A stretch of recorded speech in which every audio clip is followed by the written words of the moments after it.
Welcome to Bhavitha Santosh economy app. ఈ app ద్వారా రాబోయే గ్రూప్ 1 to 3 నోటిఫికేషన్స్కి గాను ఎకానమీ లైవ్ క్లాసెస్ కండక్ట్ చేయడం జరుగుతుంది. ఎవరైతే ఎకానమీలో టాప్ స్కోర్ సాధించాలి అనుకుంటున్నారో ఖచ్చితంగా భవిత సంతోష్ ఎకానమీ యాప్ని పర్చేస్ చేసేయండి. అలాగే ఛానల్ని సబ్స్క్రైబ్ చేసుకోండి. భవిత సంతోష్ ఎకానమీ యాప్లో ఈరోజు డైలీ కరెంట్ అఫైర్స్కి సంబంధించి కొన్ని టాపిక్స్ని మనం మాట్లాడుకుందాం.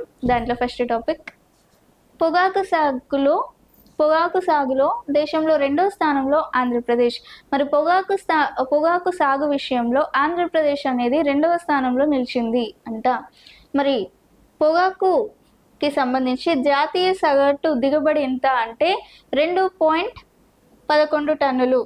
మరి ఈసారి మనకి దిగుబడి దాదాపుగా 2.25 టన్నుల దిగుబడి అనేది నమోదైంది. మనకి పొగాకుకి సంబంధించి యొక్క దిగుబడి ఎంత ప్రతి సంవత్సరం అంటే 2.11 టన్నుల వరకు మాత్రమే దిగుబడి అయ్యేది. కానీ ఈ సంవత్సరం 2.25 టన్నులు అనేది దిగబడింది. అంటే జాతీయ సగటు కంటే ఎక్కువ. మనకి జాతీయ సగటు అనేది 2.11 టన్నులు అనేది ఉంటుంది. మనకి ఇప్పుడు నమోదైన దిగుబడి ఎంత అంటే 2.25 టన్నుల దిగుబడి అనేది రావడం జరిగింది. అంటే జాతీయ దిగుబడి కంటే ఎక్కువ పొగాకు దిగుబడి మనకి నమోదు కావడం జరిగింది. ఎప్పుడు 24-25 ఫైనాన్షియల్ ఇయర్లో. మరి పొగాకు యొక్క సాగు విస్తీర్ణం ఎంత అంటే 65.47% వరకు సాగు విస్తీర్ణం అనేది జరిగింది అంట. ఇందులో మనకి దిగుబడి అనేది 56.52% వరకు పెరిగిందంట. మనకి పొగాకు యొక్క సాగు విస్తీర్ణం ఎంత 65.47%. మనకి ఇందులో దిగుబడి ఎంత 56.52% వరకు పెరిగింది. అంటే ఒక హెక్టార్కి సగటు దిగుబడి 2.25 టన్నులుగా నమోదైంది. అంటే జాతీయ సగటు కంటే ఎక్కువగా మనకి దిగుబడి అనేది నమోదైందంట. మరి సాగు ప్రాంతాలు ఆంధ్రప్రదేశ్ అనేది పొగాకు సాగులో 2వ స్థానంలో నిలిచింది. మరి పొగాకును ఆంధ్రప్రదేశ్లో ఏ ఏ ప్రాంతాలు ఎక్కువగా సాగు చేస్తాయి అని చూస్తే పొగాకు ఉత్పత్తిలో ఉమ్మడి గుంటూరు, ప్రకాశం, నెల్లూరు, ఉభయ గోదావరి జిల్లాలు ప్రధాన కేంద్రాలుగా ఉంటాయి. ఏవి? ఉమ్మడి గుంటూరు, ప్రకాశం, నెల్లూరు, ఉభయ గోదావరి జిల్లాలు ప్రధాన సాగు కేంద్రాలుగా ఉంటాయంట. మరి ఉత్పత్తి లక్ష్యం ఎంత అంటే 2025-26 పంట కాలానికి 142 మిలియన్ కేజీల ఉత్పత్తిని board నిర్ధారించింది.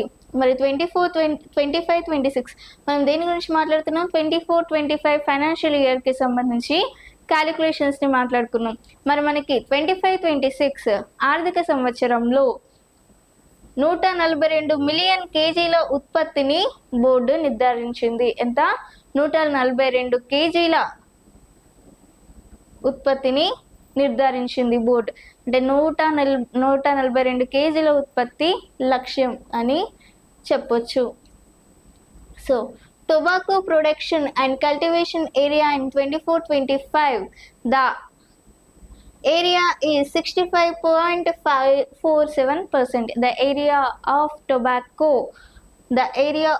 tobacco production and cultivation in 24-25 financial year is 65.47%, and yield 56.52% of tobacco cultivation in the state increased.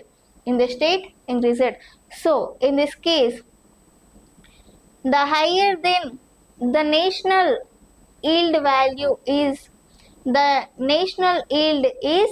2.11 tons, but the yield of tons for the hectares or recorded more than national yield. So the national yield is 2.11 tons, but now it is crashed. India is crashed national yield of 2.11 crash and recorded to 2.25 tons of yield in 24-25 financial year. So the cultivation areas in Andhra Pradesh is Guntur, Prakasham, Nellore, and and Upper Godavari districts. So what are the districts? Are the main cultivation areas in Andhra Pradesh? Are the combined Guntur, and Prakasham, Nellore, and Upper Godavari districts are the main districts areas, or combined our main district areas to cultivation of eel, to the cultivation. The main areas of the cultivation are this. So the production target is, and what are the production target? The production target is the Tobacco Board has confirmed a production of 142 million kg for the 25-26 crop season. So it is confirmed a production of 142 million kg for the 25-26 season. Crop season. This is the target of tobacco. This is the target of tobacco. So Andhra Pradesh is placed in second in tobacco production or in tobacco cultivation. This is about Andhra Pradesh placed second production of tobacco in India. Next భారత్కి ఏటా $8-10 ప్రపంచ bank రుణాలు. World bank loans to India 18 to 10 billion annually. మరి ప్రపంచ bank $8-10 వరకు భారత్కి పంపిస్తుంది ప్రతి ఏడాది. ఎందుకోసం అంటే మనకి మౌలిక సదుపాయాలను ఏర్పాటు చేసుకోవాలి, అలాగే ఉపాధి కల్పన, విద్యుత్, వ్యవసాయం, అలాగే ఆరోగ్యం, అలాగే డిజిటల్ హెల్త్ సిస్టమ్స్ వంటి రంగాలలో ప్రాజెక్టులకి మద్దతు ఇస్తుంది.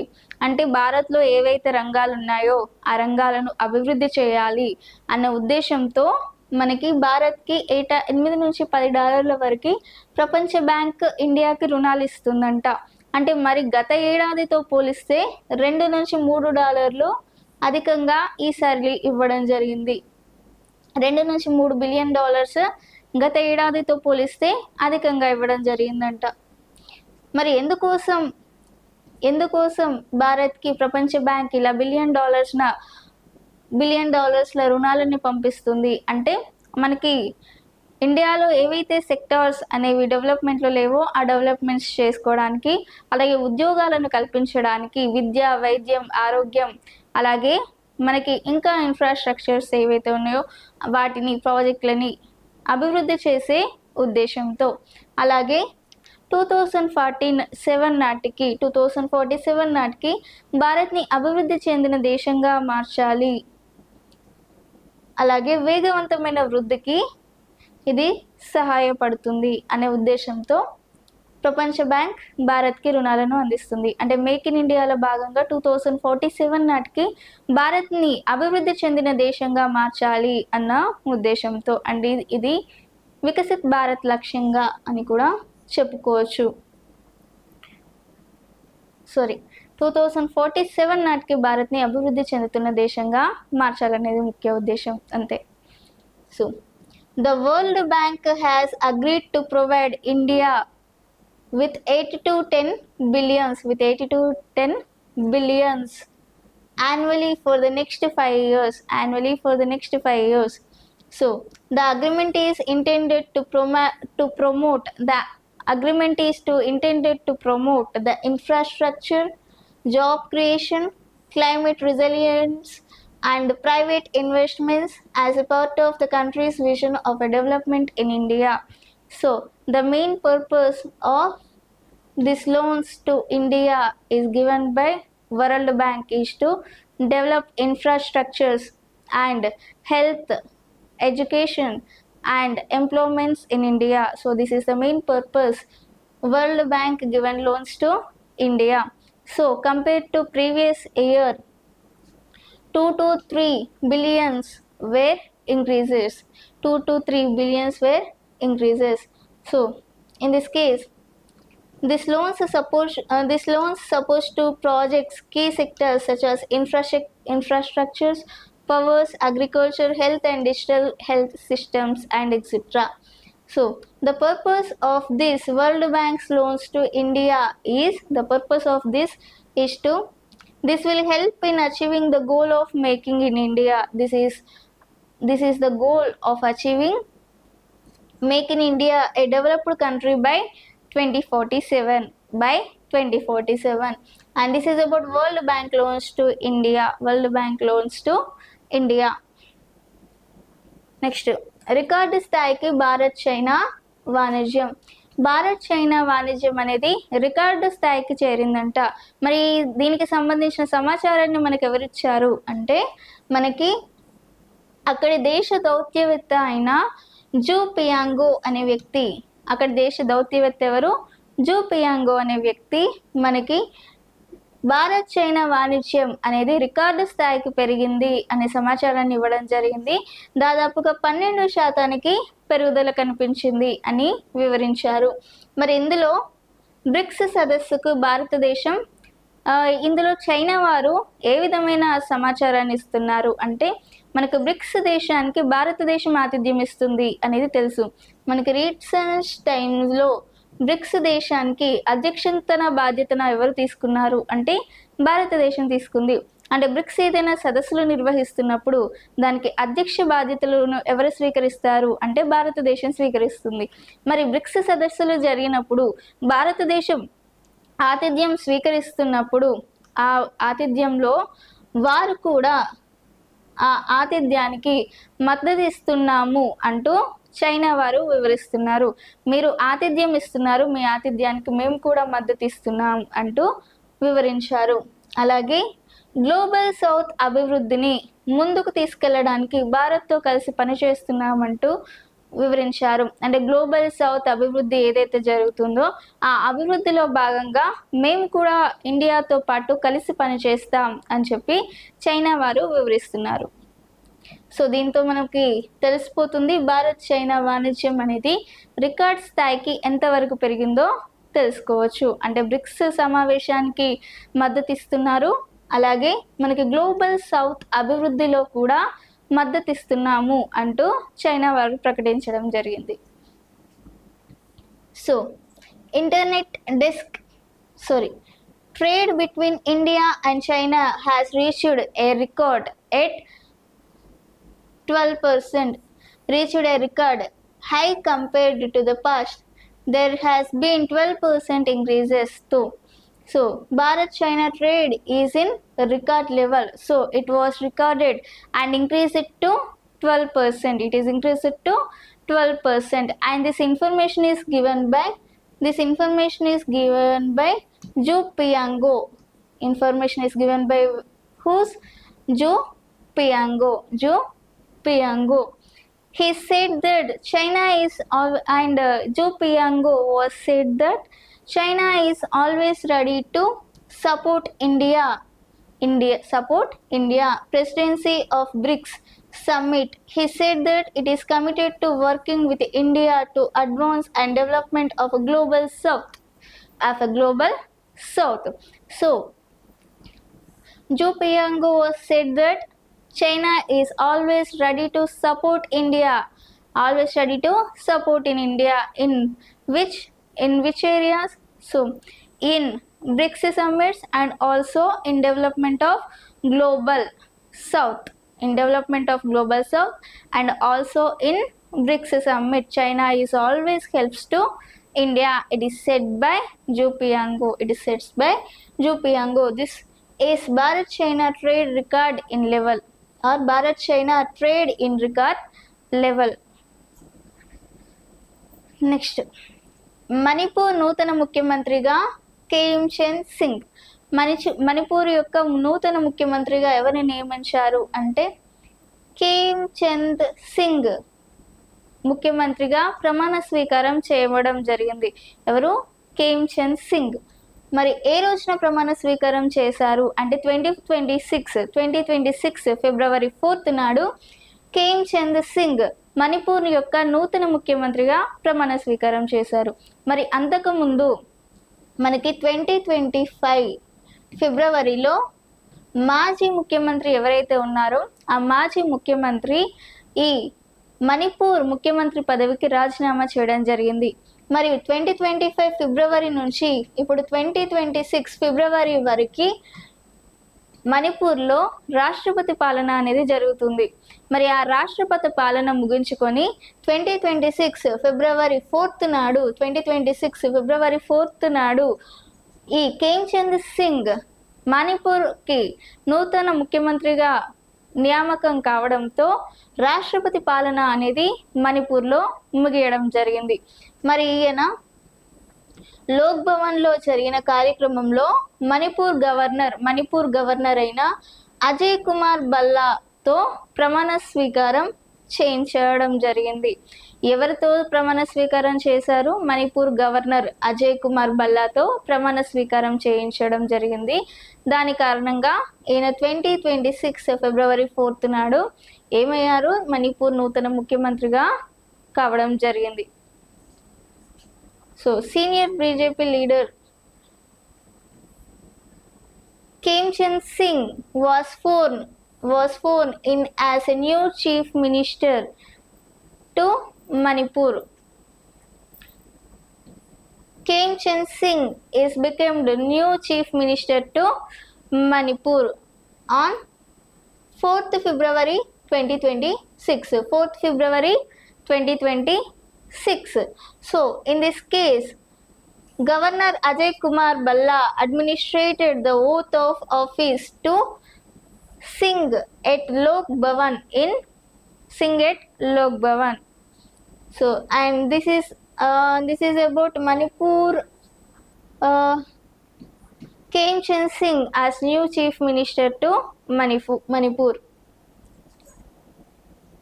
నెక్స్ట్ అంతర్జాతీయ అభివృద్ధి వారం, ఇంటర్నేషనల్ డెవలప్మెంట్ వీక్. మరి అంతర్జాతీయ అభివృద్ధి వారానికి సంబంధించి ఈ అంతర్జాతీయ అభివృద్ధి వారం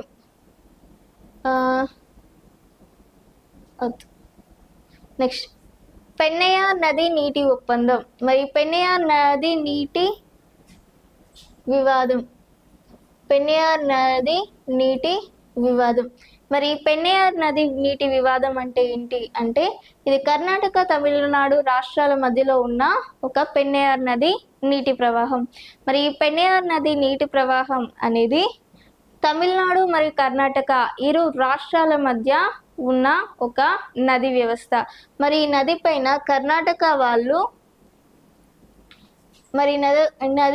కర్ణాటక వాళ్ళు నిర్మిస్తున్న చెక్ డ్యాంల నిర్మాణంపై తీవ్రమైన వివాదాలు రావడం జరుగుతుంది.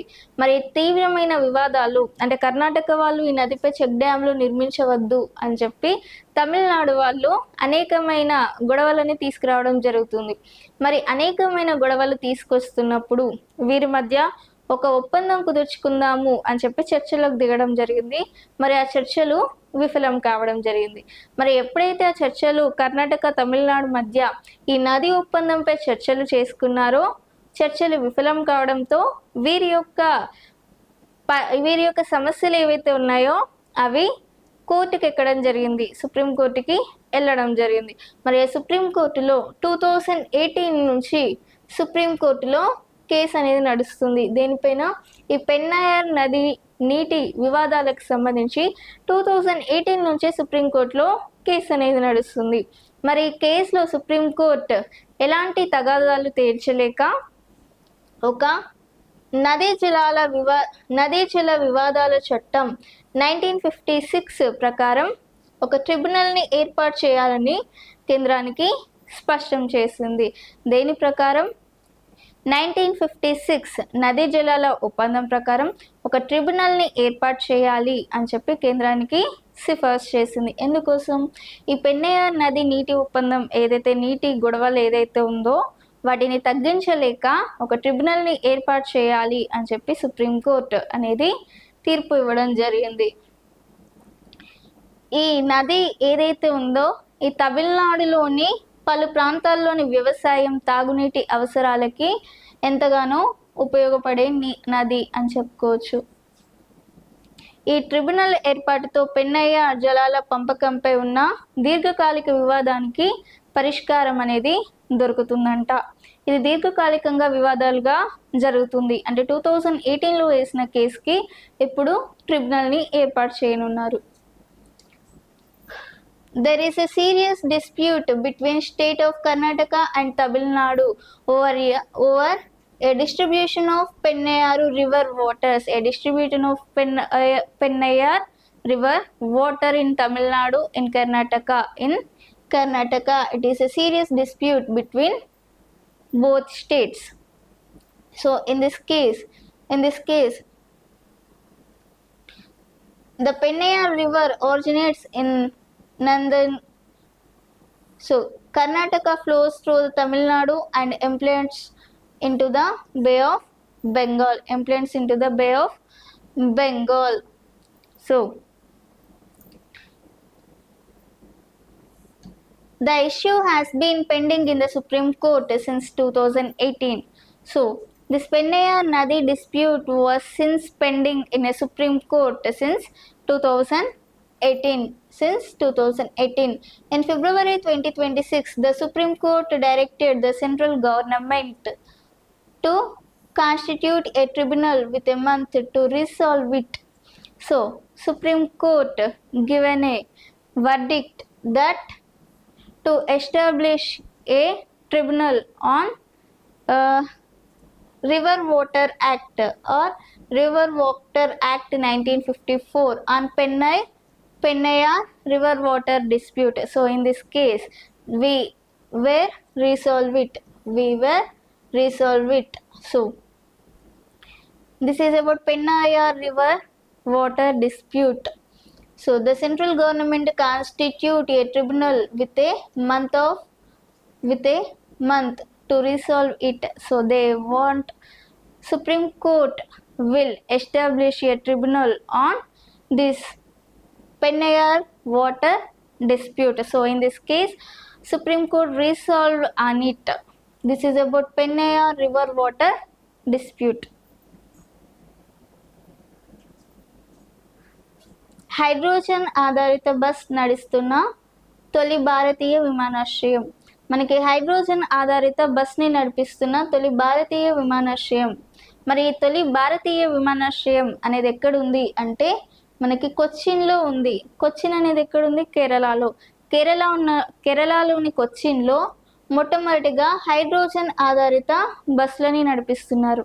మరి హైడ్రోజన్ ఆధారిత బస్సులని ఎందుకు నడిపిస్తున్నారు? అలాగే మొట్టమొదటిసారిగా భారతదేశంలో మొట్టమొదటి భారతీయ విమానాశ్రయాన్ని అంటే బస్సుల కోసం హైడ్రోజన్ ఆధారిత బస్సు నడిపిస్తున్న తొలి భారతీయ విమానాశ్రయాన్ని ఎందుకు నడిపిస్తుంది అంటే మనకి పర్యావరణాన్ని మెరుగుపరిచే ఉద్దేశంతో. అంటే ఇప్పుడు నార్మల్గా మోటార్స్తో వెళ్ళే బస్సెస్ ఏవైతే ఉన్నాయో వాటికి పర్యావరణానికి హాని కలిగించే ప్రమాదం అయితే ఉంటుంది.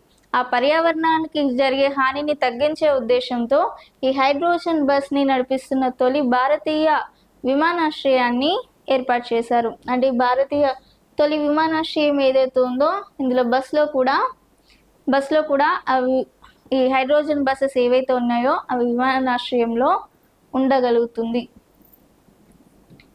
మరి హైడ్రోజన్ ఆధారిత బస్సెస్ అనేవి 3 హైడ్రోజన్ ఈ ఒప్పందం ఈ కొచ్చిన్ ఇంటర్నేషనల్ ఎయిర్పోర్ట్ వారు ఎవరైతే ఉన్నారో ఈ కొచ్చిన్ ఇంటర్నేషనల్ ఎయిర్పోర్ట్ వారు Kerala hydrogen valley innovation cluster ఫౌండేషన్తో ఒప్పందం కుదుర్చుకున్నారు. మరి దీని ప్రకారం ఈ విమానాశ్రయ కార్యకలాపాలలో గ్రీన్ హైడ్రోజన్ వాడకాన్ని ప్రోత్సహిస్తుంది అంట. గ్రీన్ హైడ్రోజన్ వాడకాన్ని ఇందులో ప్రోత్సహిస్తుందంట. దీంట్లో ఏది కొచ్చిన్ ఇంటర్నేషనల్ ఎయిర్పోర్ట్ మరియు the Hindu or Kerala hydrogen valley innovation cluster వారు ఒప్పందం కుదుర్చుకున్నారు. మరి ఈ ప్రాజెక్టుకు మొత్తం 8.7 కోట్ల వరకు వ్యయం కానుంది అని అంచనా వేస్తున్నారు. ఈ ప్రాజెక్ట్కి మొత్తం ఎన్ని కోట్ల వ్యయం కానుందంట? 8.7 కోట్ల వరకు వ్యయం కానుందట. మరి దీని యొక్క లక్ష్యం ఏంటి అంటే ఇది విమానాశ్రయ రవాణాలలో కార్బన్ పాద ముద్రను తగ్గించడం, విమానాశ్రయ రవాణాలలో కార్బన్ పాదముద్రను తగ్గించడం మరియు పర్యావరణ అనుకూలమైన రవాణాన్ని పెంపొందించడం ముఖ్యమైన ఉద్దేశం. మనం ముందే చెప్పుకున్నాం. పర్యావరణ రక్షణ ముఖ్య ఉద్దేశం. అలాగే విమానాశ్రయ రవాణాలో కార్బన్ పాదముద్రను తగ్గించాలి. విమానాశ్రయంలో కార్బన్ పాదముద్రలు ఏవైతే ఉన్నాయో వాటిని తగ్గించాలి అనేది ఉద్దేశం. ఈ చొరవ ద్వారా కొచ్చిన్ ఎయిర్పోర్ట్ దేశంలోనే హైడ్రోజన్ బస్సులను నడిపిస్తున్న మొదటి విమానాశ్రయంగా చరిత్రలో నిలిచింది. అంటే మొట్టమొదటి హైడ్రోజన్ బస్సులని నడిపిస్తున్న మొట్టమొదటి విమానాశ్రయాన్ని నడిపిస్తున్న రాష్ట్రంగా కేరళలోని కొచ్చిన్ దేశంలోనే చరిత్రలో సృష్టించింది.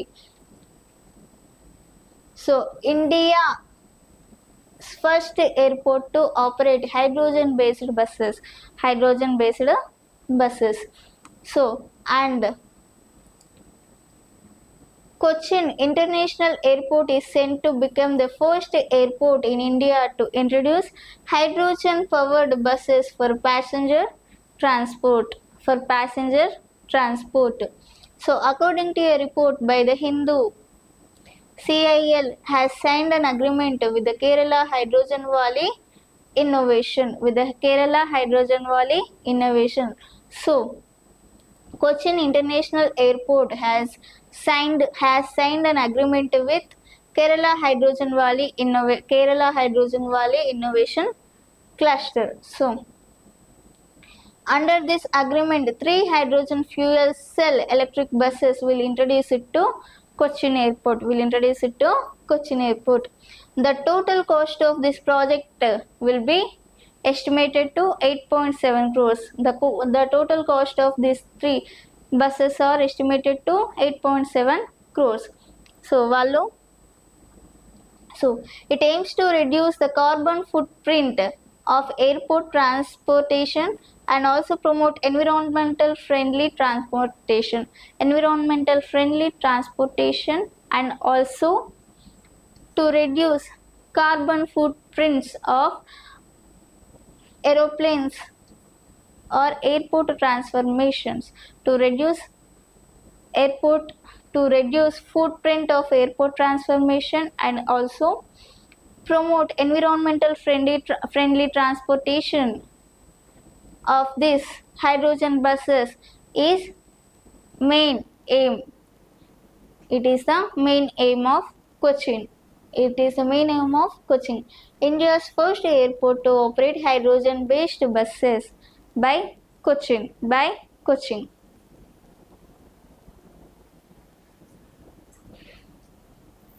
ముఖ్యమంత్రిగా గ్రామోత్తన్ యోజన. మనకి ముఖ్యమంత్రిగా గ్రామోత్తన్ యోజన పథకం ప్రారంభం. మరి గ్రామోత్తన్ యోజన పథకాన్ని ఏ ప్రభుత్వం ప్రారంభించింది అంటే గుజరాత్ ప్రభుత్వం ప్రారంభించిన ఒక ప్రతిష్టాత్మకమైన పథకం అనే చెప్పుకోవచ్చు. మరి గుజరాత్ రాష్ట్రం అనేది ఎందుకోసం ఏర్పాటు చేసింది అంటే గ్రామీణాభివృద్ధి కోసం ఏర్పాటు చేయబడిన గ్రామోత్తన్ యోజన పథకం. మరి గ్రామోత్తన్ యోజన పథకం అనేది 30 జనవరి 2026 నాడు గుజరాత్ ముఖ్యమంత్రి భూపేంద్ర పటేల్ దీనిని ప్రారంభించారు. గ్రామీణాభివృద్ధి లక్ష్యంగా ఏర్పాటు చేయబడిన పథకం గ్రామోత్తన్ యోజన్. ఈ గ్రామోత్తన్ యోజన్ అనేది మనకి పట్టణాలు మరియు గ్రామాలు అనే వ్యత్యాసం లేకుండా పట్టణాలు ఏ విధంగా డెవలప్ అయ్యాయో అదే విధంగా గ్రామాలను కూడా డెవలప్ చేయాలి అనే ఉద్దేశంతో ఏర్పాటు చేయబడిన పథకం. ఎప్పుడు ఏర్పాటు చేశారు? జనవరి 30, 2026 నాడు ఏర్పాటు చేశారు. గ్రామంలో నాణ్యమైన సిమెంట్ రోడ్లు, భూగర్భ డ్రైనేజ్ వ్యవస్థ, అలాగే సోలార్ వీధి దీపాలు మరియు కమ్యూనిటీ హాళ్లను నిర్మిస్తున్నారు. అలాగే గ్రామ పంచాయతీలను బలోపేతం చేసేందుకు 663 కోట్లను ఇస్తున్నారు. సో 663 కోట్లతో 2666 కొత్త పంచాయతీ కార్యాలయాలు మరియు తలతి నివాస భవనాలను నిర్మిస్తున్నారు. అలాగే డిజిటల్ సేవలు, ఈ గ్రామ్ ద్వారా డిజిటల్ సేవలను గ్రామస్తులకు ఇవ్వనున్నారు. అంటే డిజిటల్ సేవలను ఇస్తున్నారు. అలాగే గ్రామ పంచాయతీల ఏర్పాటు కోసం మరింత డబ్బులను ఇస్తున్నారు. అలాగే గ్రామంలో నాణ్యమైన మౌలిక సదుపాయాల కోసం కూడా ఖర్చు చేస్తున్నారు. ఇది గ్రామాభివృద్ధి కోసం ఏర్పాటు చేసిన స్కీమ్. ఏ ప్రభుత్వం ఏర్పాటు చేసింది అంటే గుజరాత్ ప్రభుత్వం ఏర్పాటు చేయబడిన పథకం. ఈరోజు జనవరి 30, 2026 నాడు ద ముఖ్యమంత్రి గ్రామోత్తర్ Yojana flagship rural development initiative launched by the government of Gujarat on 30 January 2026. It was launched by Gujarat on 30 January 2026 by the CM or Chief Minister of Bhupendra Patel. The main purpose of Gramottara Yojana is to develop rural development. So in this case, they were introduced this Gramottara Yojana. So the urban facilities in village. So to reduce difference in villages and urban areas. The main purpose of this scheme is also reducing difference in between urban areas and village areas. Why? Because to develop more facilities in village areas like urban areas. So in this case, in Panchayati empowerment, Chief Minister Bhupendra Patel laid the foundation for 2,666 new Gram Panchayat buildings, which included residences to total officials with an investments of 663 crores. So this is about Mukhyamantri Gramottara Yojana. Next, World Cancer Day. World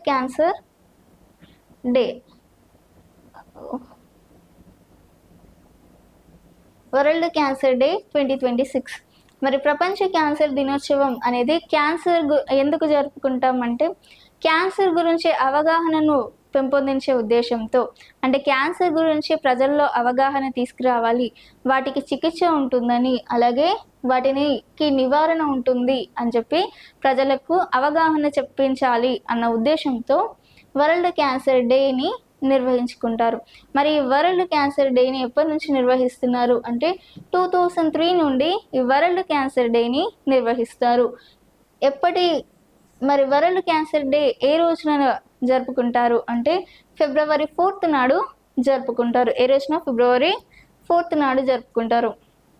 ఈ రోజు ప్రపంచవ్యాప్తంగా ఉన్న వివిధ అంతర్జాతీయ మరియు స్థానిక సంస్థల ప్రజలు క్యాన్సర్ గురించి మరియు మెరుగైన స్క్రీనింగ్, రోగ నిర్ధారక సాధనాలు, అలాగే ముందస్తు రోగ నిర్ధారణ మరియు అధునాతన చికిత్స ఎంపికల ఆవశ్యకతను గురించి అవగాహన పెంచడానికి ఏకమవుతున్నారు. క్యాన్సర్కి సంబంధించి అనేక రకాల సదుపాయాలు రావడం జరిగింది. ఎలాంటి భయాందోళనలు ప్రజలలో ఉండకూడదు అని చెప్పడానికి కూడా ఈ వరల్డ్ క్యాన్సర్ డేని ఎవ్రీ ఇయర్ ఫిబ్రవరి 4th జరుపుకుంటారు. ఎప్పటి నుంచి? 2000వ సంవత్సరం నుంచి. So world cancer day is a global healthcare event for the awareness of cancer. Global healthcare event for the awareness of cancer, which has been so this World Cancer Day was celebrated every year on February 4th from 2000 onwards. The main purpose to celebrate of this World Cancer Day is to raise the awareness of cancer to peoples, raise awareness on peoples about cancer. So, and this is about World Cancer Day. ప్రపంచ చిత్తడి నేలల దినోత్సవం. మరి ప్రపంచ చిత్తడి నేలల దినోత్సవాన్ని ప్రతి సంవత్సరం ఏ రోజున జరుపుకుంటాం అంటే ఫిబ్రవరి 2న జరుపుకుంటాం. ఏ రోజున? ఫిబ్రవరి 2న. ఎందుకోసం అంటే మనకి 1971 ఫిబ్రవరి 2న తారీఖు నాడు ఇరాన్లోని రామ్సార్లో ఒక అంతర్జాతీయ సదస్సు అనేది జరిగింది. మరి ఆ అంతర్జాతీయ సదస్సులో అప్పుడు 164 దేశాలు ఆ ఒప్పందంపై సంతకం చేయడం జరిగింది. మనకి ఫిబ్రవరి 2 ఏం జరిగింది? 1971లో ఇరాన్లోని రామ్సార్లో ఒక అంతర్జాతీయ సదస్సు జరిగింది. ఆ అంతర్జాతీయ సదస్సులో 164 దేశాలు ఒక ఒప్పందంపై సంతకం చేసినాయి. ఏ ఒప్పందంపై సంతకం చేసినాయి అంటే ఫిబ్రవరి 2 నాడు ప్రపంచ చిత్తడి నీళ్ళలను చిత్తడి నీళ్ళలను పరిరక్షించుకోవాలి అన్న ఉద్దేశంతో ఒక సంతకాన్ని చేయడం జరిగింది.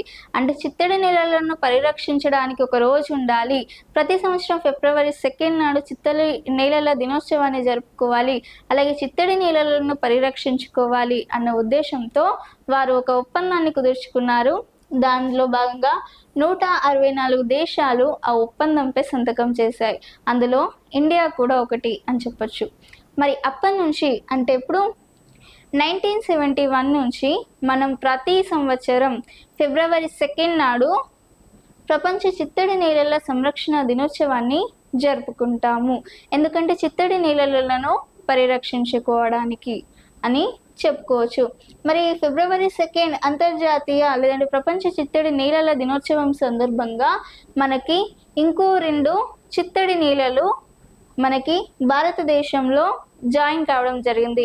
మరో 2 చిత్తడి నీళ్ళలను రామ్సర్ జాబితాలోకి చేర్చడం జరిగింది. మరి ఏ 2 జాబితాలు అంటే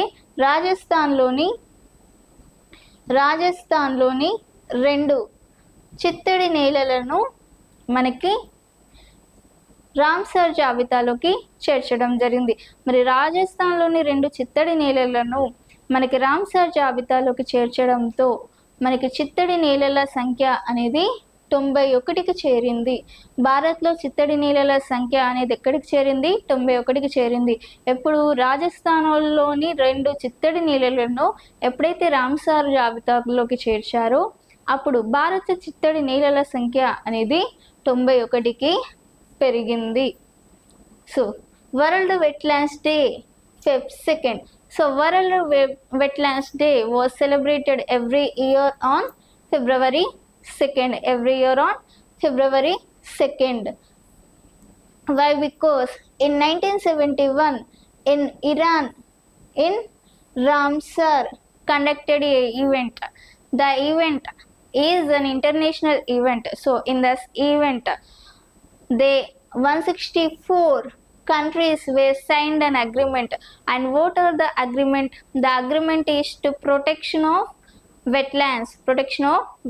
So in that case, and the agreement was held in February 2nd. The agreement was held in February 2nd. So in that case, we are celebrating every year World Wetlands Day on February 2nd. So in that case, in the occasion of World Wetlands Day, another two wetlands were included in Ramsar list. Another 2 wetlands were included in where? Ramsar sites. And what are the 2? They all belongs to Rajasthan. The two wetlands belongs to Rajasthan were included in Ramsar site. So then the number of wetlands in India were increased to 91. The number of wetlands were increased to 91 in India. This is about ప్రపంచ చిత్తడి నీళ్ళల దినోత్సవానికి సంబంధించి.